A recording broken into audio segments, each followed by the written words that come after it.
Merci Madame la Présidente. Monsieur le ministre de l'économie, ce 1er février, les péages d'autoroute vont augmenter de près de 5%.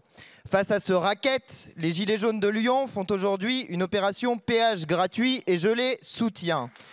Pour reprendre les mots de la CGT Énergie de Marseille, c'est illégal, mais c'est moral. En effet, selon le Canard enchaîné, un rapport vous a été remis il y a 2 ans. Il préconisait de baisser les prix des péages de 60%. Vous l'avez gardé secret. Monsieur le ministre, vous avez déclaré au MEDEF un super profit. Je ne sais pas ce que c'est. Voici ce que c'est. En 2021, ces sociétés d'autoroutes ont réalisé 3,9 milliards d'euros de profit. Que font ces entreprises de ces super profits? Augmentent-elles les salaires? Non.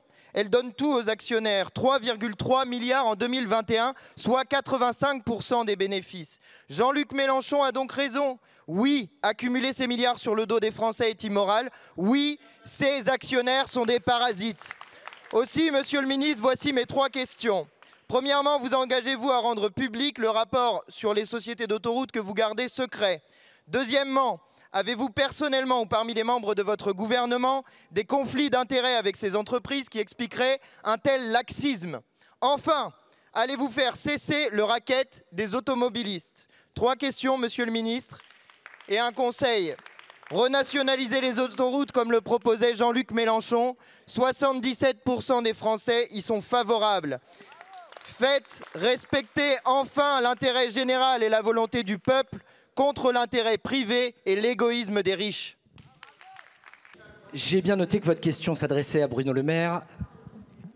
Je vais vous apporter la réponse au sujet que vous évoquez. D'abord, oui, le 1er février, conformément aux clauses qui sont prévues dans les contrats, il y aura une augmentation des péages, puisque ces contrats prévoient une indexation sur l'inflation qui n'est pas totalement répercutée. Quand vous dites que la solution serait de nationaliser les autoroutes, ça veut dire que vous souhaitez qu'on mette 40 milliards d'euros d'argent public pour racheter des autoroutes et ensuite faire en sorte que nous financions la route.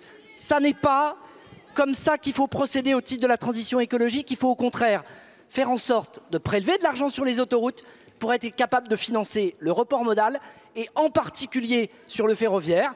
Eh bien, monsieur le ministre, vous devriez suivre les recommandations du rapport alors. Récupérer le contrôle des autoroutes dès 2026 ou taxer-les à 63%. Voilà ce qu'il faut faire. Là, vous êtes en train d'attendre, vous rendez l'État impuissant. Monsieur le ministre, un peu de bonne volonté. Les Français se font racketter, il y en a ras-le-bol. Merci, mon cher collègue.